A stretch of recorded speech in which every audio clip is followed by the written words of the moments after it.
한국이 코로나19 방역을 완벽하게 하지 않았다며 1155만 명의 한국인이 코로나19에 감염됐을 것. 최근 미국 버클리 캘리포니아 주립대가 세계에서 가장 영향력 있는 과학 저널 네이처지를 통해 발표한 내용입니다. 이렇게 한국이 네이처의 커버 기사로 실리며 극찬을 받은 것은 무려 27년 만에 있는 일인데요. 네이처는 한국이 선도자가 되겠다는 목표에 맞춰 무섭게 투자를 늘리고 있고, 특히 한국 정부가 주도하는 톱다운 계획이 정부와 산업계뿐만 아니라 학계와도 강한 유대를 구축하는 데 성공하며 정보통신기술과 혁신 분야에서 글로벌 리더가 될 수 있도록 했다 전했습니다. 그러면서 이렇게 성균관대, 서울대, 카이스트, 하버드, 스탠포드 대학 등 삼성과 협력 관계를 구축해 미래 기술을 연구하고 있는 대학 순위까지 디테일하게 발표했습니다. 자, 그런데 한국의 질주는 여기서 멈추지 않습니다. 최근 세계은행이 최고 수준의 한국 의료 수준과 K 방역 능력을 높이 평가해 한국을 긴급 의료 지정국가로 선정했습니다. 기획재정부에 따르면 빅토리아 콱화 세계은행 동아태 담당 부총재와 아넷 딕슨 인적개발 담당 부총재는 한국의 서한을 통해 이렇게 말했습니다. 세계은행은 한국 정부와 한국 국민의 코로나19 대응 조치에 큰 인상을 받았다. 다른 국가들이 한국을 통해 얻어야 할 교훈들이 많다. 한국을 세계은행 긴급 의료 지정국가로 지정하겠다. 기획재정부 관계자에 따르면 세계은행은 지난 4월부터 5월까지 무려 2달 동안 한국, 중국, 일본을 두고 어느 국가를 세계은행의 긴급의료 지정국가로 선택할지 검토한 결과 중국 그리고 일본과 비교해 한국의 코로나19 발생 상황, 정부의 대응 및 결정 속도, 의료 여력 등에 한국이 훨씬 앞선 것으로 전해졌습니다. 이로써 한국 역사상 최초로 세계은행의 전문 인력을 한국에 보내 한국의 코로나19 대응 사례 연구를 추진하고 한국과 세계은행의 보건 및 의료 분야의 공동 연구를 추진하게 되었습니다. 여기에 필리핀, 베트남, 몽골, 캄보디아 등 아시아 29개국에서 근무하는 세계은행 직원과 가족, 그리고 출장자의 긴급 의료 상황 시 한국에서 진료를 받게 됐죠. 이뿐만이 아닙니다. 뉴욕타임스의 보도에 따르면 미국에서는 코로나19 완치자의 혈액 20방울이 무려 5천만 원에 판매되고 있습니다. 코로나19에 감염됐다가 완치된 환자의 혈액에는 코로나19 바이러스와 싸울 수 있는 각종 항체가 풍부하게 존재하기 때문에 완치자의 혈장을 코로나19 환자에 투여하는 혈장 치료는 현존하는 최고의 코로나19 치료법으로 알려졌습니다. 최근 홍콩대 연구팀이 발표한 바에 따르면 코로나19에서 회복된 사람들의 혈장이 현재 코로나19에 감염된 이들의 바이러스를 99% 사멸 가능하다 전했습니다. 이 때문에 미국에서는 최대 5천만 원, 인도에서도 코로나19 환자의 완치자를 연결해주는 업체가 최대 6천만 원이 넘는 가격에 판매하고 있는 것으로 알려졌습니다. 그런데 한국에서는 코로나19 완치자들을 질병관리본부에 무상으로 기부하겠다고 나서며 전 세계를 또 한 번 놀래키고 있습니다. 질병관리본부는 어제 정례 브리핑에서 코로나19 확진자 치료를 위한 혈장 치료제 개발에 무려 62명의 완치자가 참여하겠다는 의사를 밝혔다고 전했고 문의 숫자가 지속적으로 늘어나고 있다고 전했습니다. 여기에 최근 한국의 카이스트에서 깜짝 놀랄만한 개발 성공 소식을 전했습니다. 존스 홉킨스가 최근 공개한 자료에 따르면 지난 4월 이후 확산세가 멈추는 듯 싶었던 이란에서 최근 1차 때보다 강력한 2차 코로나 확산이 시작됐습니다.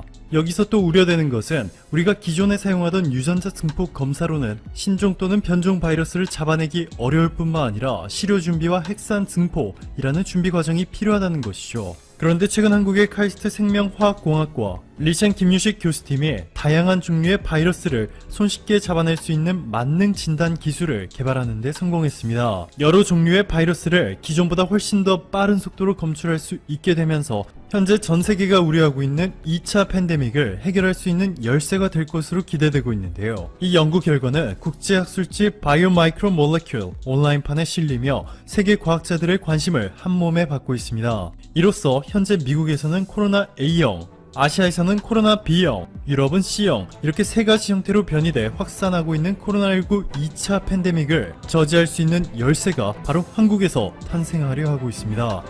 문재인 대통령이 지난 25일 6.25 전쟁 70주년을 맞아 한 말입니다.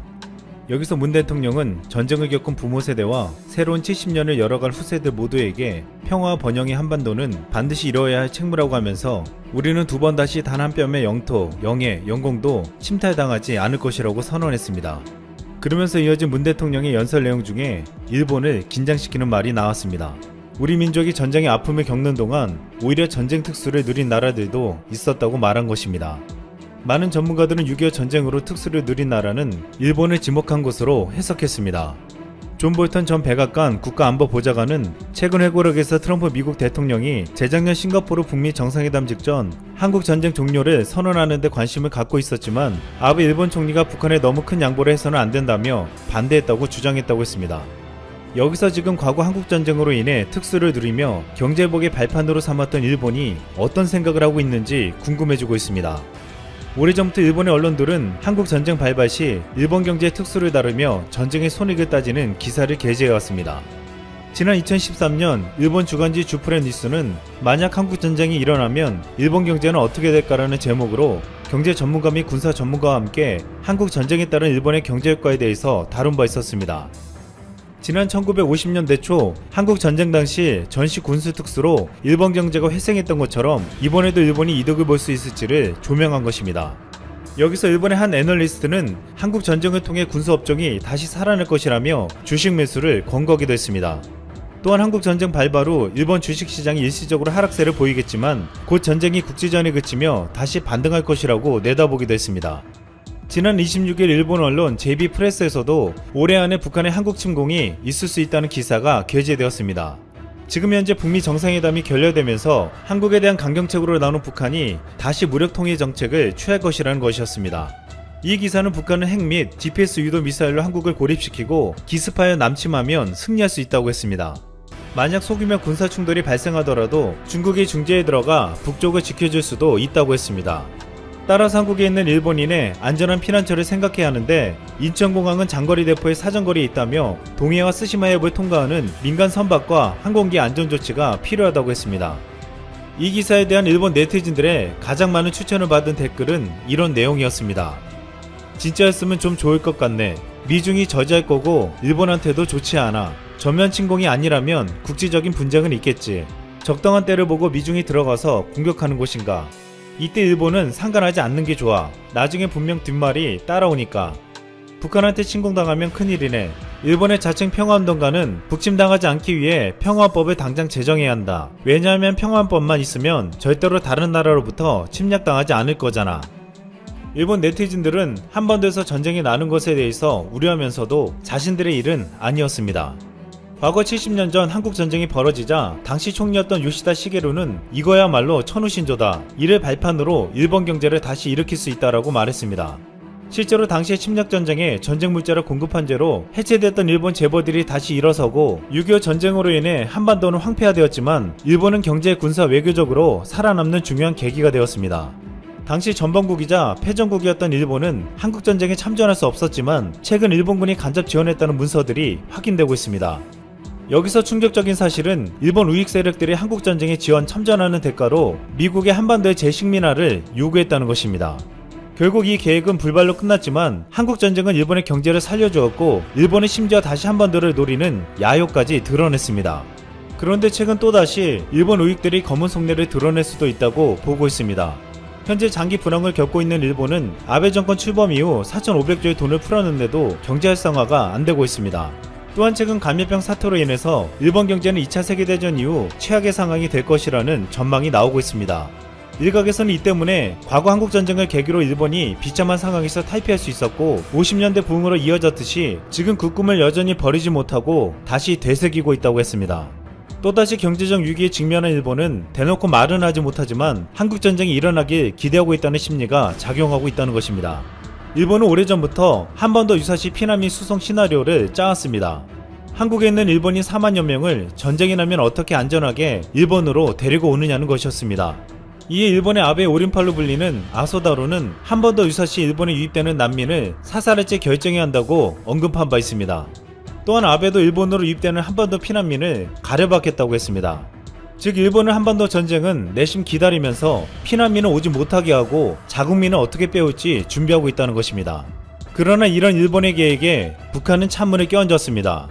송일호 북한 외무성 북일 국교 정상화 담당 대사는 일본 언론에 한반도에서 전쟁이 나면 일본이 최대 피해를 입을 것이라고 경고한 바 있습니다.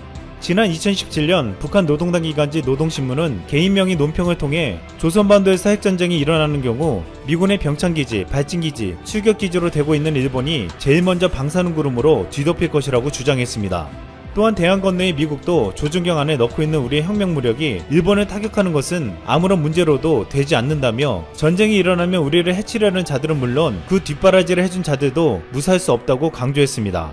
또한 2013년에도 북한의 조선중앙통신은 황금 소나기를 꿈꾸는 자들에게 경고한다는 논평을 통해 일본이 순간이라도 꿈쩍한다면 전쟁의 불꽃은 일본에 먼저 튕길 것이라고 위협한 바 있습니다. 여기서 말하는 황금 소나기는 일본이 한국전쟁 때 유엔에 공격기지, 보급기지, 수리기지 등을 제공하는 과정에서 군수 관련 기업체 등이 막대한 부를 쌓은 것을 비유적으로 표현한 것이었습니다. 일본은 한 번 더 전쟁이 나면 특수를 누리면서 과거와 같은 기적적인 경제성을 기대하고 있지만 북한의 말처럼 최대 피해를 입는 것은 일본이 될 수도 있다는 경고였습니다. 70년 전만 해도 북한은 일본 열도를 사정권에 둔 노동 미사일이나 대포동 미사일을 갖고 있지 않았습니다. 또한 유사시 일본 후방을 교란하게 될 조총련과 같은 열성적인 친북단체도 없었습니다. 하지만 지금은 사정이 전혀 다르다고 보고 있습니다. 북한이 전쟁이 나면 노동미사일이나 대포동 미사일로 일본에 있는 미군 기지나 원자력 발전소 등의 선제 공격을 퍼부을 가능성이 있다는 것입니다. 또한 쉽게 사용할 수는 없겠지만 북한의 핵미사일도 미군 일본 기지에 떨어질 수 있습니다. 북한은 또한 미사일과 풍선폭탄을 이용해 생화학무기로 일본 열도를 오염시키려 들지도 모르고 북한의 특수공작원이나 조총련 특공대가 신칸센 등 주요 시설을 파괴할 수도 있습니다. 이미 일본에 잠입해 활동하고 있는 북한의 특수공작원은 수백 명에 이르고 북한이 뜻대로 움직이는 조총련 인원도 3,000여 명이 넘는 것으로 알려져 있습니다. 또한 여기서 더욱 중요한 것은 일본에서는 만약 전쟁이 난다면 선뜻 나서서 참전할 군인들이 거의 없다는 것입니다. 지난 2016년 당신의 나라가 전쟁을 벌여야 한다면 조국을 위해 싸우겠습니까? 라는 질문에 일본은 11%만이 싸우겠다며 64개국 중에 꼴찌를 차지했습니다. 한국은 2016년 국내 한 여론조사에서 성인 83%가 참전한다고 응답했고 최근 5월에 실시한 여론조사에서도 4명 중 3명이 군을 도울 것이라고 했습니다. 특히 60대 이상에서는 73.3%로 군대를 돕겠다는 의사가 가장 높았습니다. 지난 2018년 영국 프리미어에서 뛰고 있던 기성용의 인터뷰는 화제가 되었습니다. 기성용은 영국 데일리 메일과의 인터뷰에서 만약 전쟁이 난다면 나라를 지킬 준비가 돼 있다며 매니저에게 곧바로 가족과 나라를 지키겠다며 한국으로 가겠다고 말하겠다고 했습니다. 데일리 메일은 기성용의 축구 인생 이야기뿐만 아니라 분단 국가인 대한민국의 아픈 역사도 전하며 기성용이 올림픽 메달로 군대 면제를 받았지만 4주간의 군사훈련은 받아야 한다고 소개했습니다. 국내에서는 기성용처럼 그 어느 나라보다 국민들이 가지고 있는 애국심이 크기 때문에 전쟁이 나면 국내에 돌아와 싸우겠다는 이들이 많았습니다. 과거 전 세계에서 북한을 가장 무서워하지 않는 유일한 나라는 한국이라는 보도가 나오기도 했습니다. 미국 LA타임즈는 2017년 놀라울 정도로 심드렁한 한국인들이라는 제목의 기사에서 북한의 이딴 미사일 도발로 긴장 상태가 최고조에 다다랐지만 한국인들은 전혀 미동도 하지 않는다고 분위기를 전했습니다. 또한 미국 워싱턴 포스트에서 21년간 기자 생활을 한 뒤 한국에 머물렀던 프랭크 아렌스는 한국을 세계에서 북한의 장거리 미사일, 핵무기 등에 대해 전혀 무서워하지 않는 유일한 곳이라고 표현했습니다. 그는 서울은 불과 휴전선으로부터 50km 정도 떨어져 있고 장거리 미사일과 소형화된 핵탄두가 언제 서울을 덮칠지 모르는 상황이라고 지적한 후 한국인들은 그런 전쟁의 위협 속에서도 잘 살아가고 있다고 평가했습니다. 반면 북한이 발사한 탄도미사일이 일본 상공을 통과하자 일본 전역은 충격과 공포에 휩싸였다며 일본은 한국과 달리 북한의 위협에 가장 무서워하는 나라라고 보기도 했습니다. 북한은 최근 한국과 대치 국면에 있지만 역사 왜곡을 하는 일본에 대해서는 함께 분노하고 있습니다. 북한 매체가 2일 일본 정부의 대한국 수출기재 철회 거부에 대해 남조선 당국을 손 아래로 보는 오만성의 발로라고 비판했고 북한의 대외형 주간지인 통일신보는 이날 간특하고 오만한 무리의 무리라는 제목의 기사에서 일본의 경제제재는 아베 패당이 남조선 대법원의 강제징용 배상 판결에 대한 보복으로 취한 파렴치하고도 날 강도적인 망동이라고 했습니다. 또한 일제가 840만여 명의 조선인 청장년을 강제로 연행해 노예 노동을 강요했다고 했습니다. 그러면서 조선인 강제노역 시설이었던 하시마 탄광에서 자행된 비인도적인 행위를 일본인들의 거짓 증언을 통해 전면 부정하고 있다며 역사 왜곡에 환장한 일본 정부의 가증스러운 망동은 피해자들을 우롱하는 용서할 수 없는 도발이라고 맹비난했습니다. 북한의 이런 분노는 유사시 북한의 미사일이 일본을 향할 수 있다는 위협감을 더해주고 있습니다.